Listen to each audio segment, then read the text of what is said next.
Hello student, most welcome. तो चलिए लिखेंगे जागरण संपादकीय नज़रिया 8 मार्च 2026 का डिक्टेशन लिखने से पहले इसमें आने वाले कुछ हार्ड वर्ड और वाक्यांश की आउटलाइनों पर एक नज़र डालते हैं। यदि आपको इसका पीडीएफ चाहिए तो आप हमारे Telegram channel short hand with Vivek से इसका पीडीएफ भी डाउनलोड कर सकते हैं।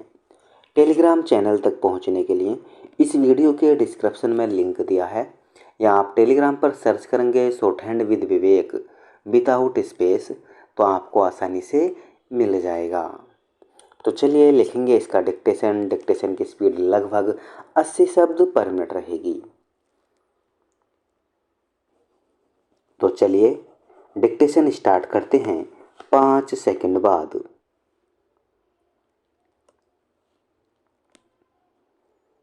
संसद के बजट सत्र के दूसरे चरण का प्रारंभ हंगामे से होने के आसार पर आश्चर्य नहीं। अब संसद के प्रत्येक सत्र की शुरुआत हंगामे से ही होती है और कई बार तो पूरा सत्र उसी की भेंट चढ़ जाता है। बजट सत्र के दूसरे चरण में एक तो लोकसभा स्पीकर ओम बिरला के खिलाफ लाए गए अविश्वास प्रस्ताव पर बहस के दौरान पक्ष विपक्ष में तकरार तय है और दूसरे ईरान पर इजरायल अमेरिका के हमले को लेकर विपक्ष की ओर से सरकार को घेरने के चलते आरोप प्रत्यारोप का सिलसिला देखने को मिल सकता है। लोकसभा स्पीकर के खिलाफ विपक्ष की ओर से लगाए गए अविश्वास प्रस्ताव पर चाहे जितनी तीखी बहस हो, उसका नतीजा तय है।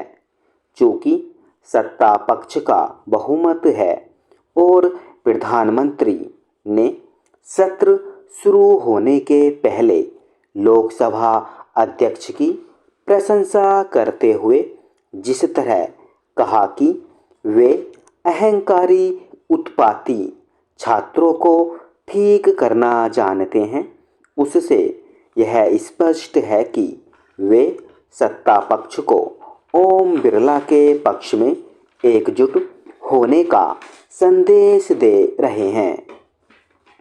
इस अविश्वास प्रस्ताव पर शक्ति परीक्षण भी देखने को मिल सकता है, क्योंकि भाजपा और कांग्रेस दोनों ने अपने लोकसभा सदस्यों को 9-10 मार्च को सदन में उपस्थित रहने के लिए पत्र जारी कर दिया है।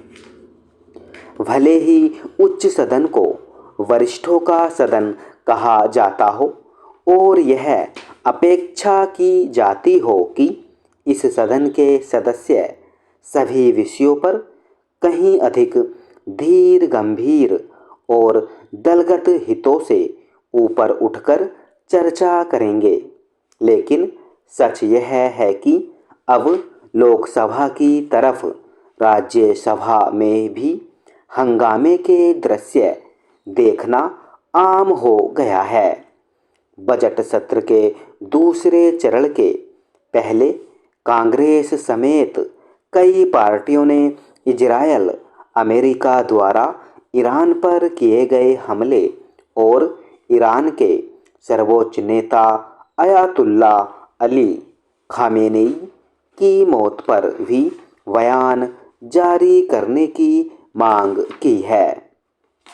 हालांकि सरकार की ओर से खामेनेई की मौत पर शोक जताया जा चुका है, लेकिन कांग्रेस समेत कई विपक्षी दल इस पर जोर दे सकते हैं कि सरकार उनके मन माफिक बयान जारी करे।